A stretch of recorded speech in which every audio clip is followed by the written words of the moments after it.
Welcome to Cultural Lens, the podcast where we uncover and challenge common misconceptions about different cultures around the world. I'm Julianne, and today we're focusing on Taiwan, a place often misunderstood by outsiders.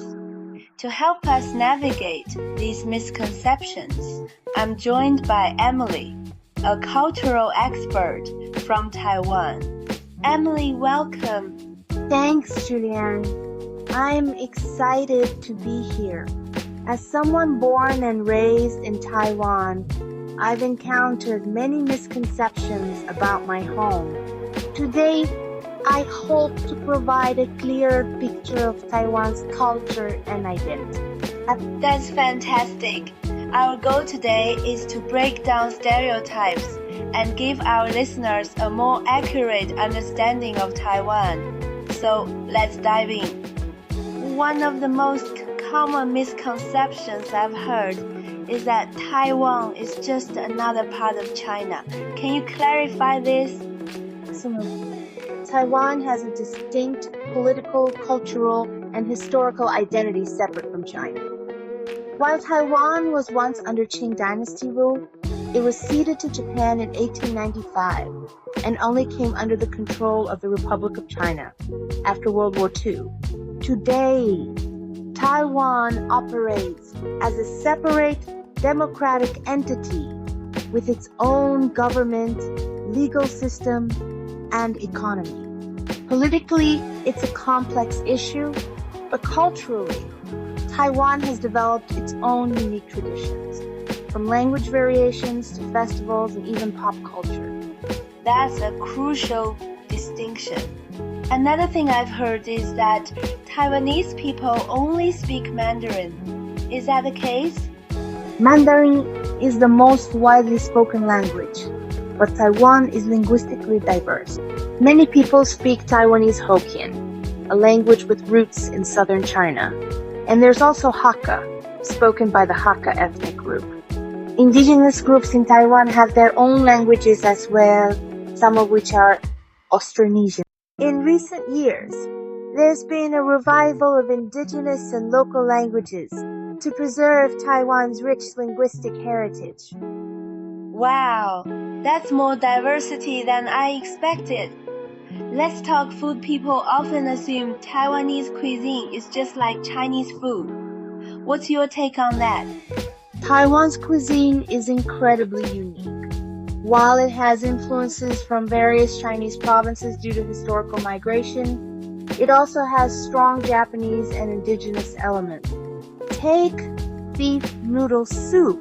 For instance, it's considered Taiwan's national dish, but you won't find an exact equivalent in China. Then there's bubble tea, which originated in Taiwan in the 1980s and became a global phenomenon. Taiwanese street food, like oyster omelets and braised pork rice, also reflect the island's fusion of flavors. That's a great point. Another listener asked, do people in Taiwan only identify as Chinese? Identity in Taiwan is nuanced. Many people identify as Taiwanese rather than Chinese, reflecting the island's unique history and political landscape. A 2023 survey by National Chengchi University showed that over 60% of people in Taiwan identify as Taiwanese rather than Chinese, or a mix of both.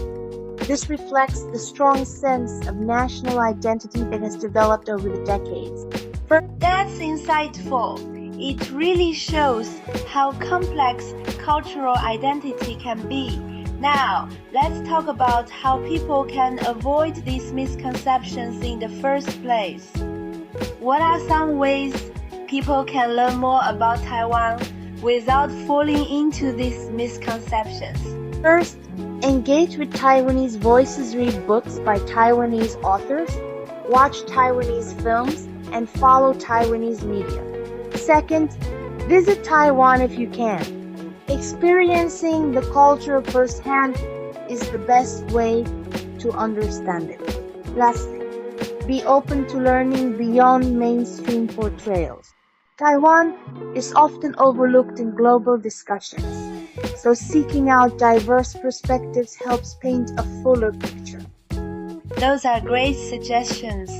It's always best to learn directly from the source rather than relying on second-hand assumptions.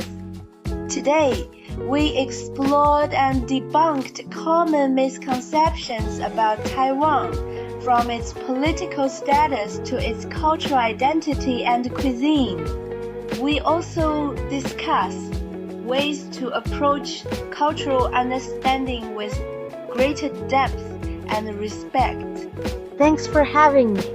I hope this conversation helps more people see Taiwan for what it truly is. Absolutely. And to our listeners, we invite you to reflect on your own perceptions of Taiwan. Share your thoughts or questions in the comments below. In our next episode, we'll examine the cultural nuances of South Korea. Join us then.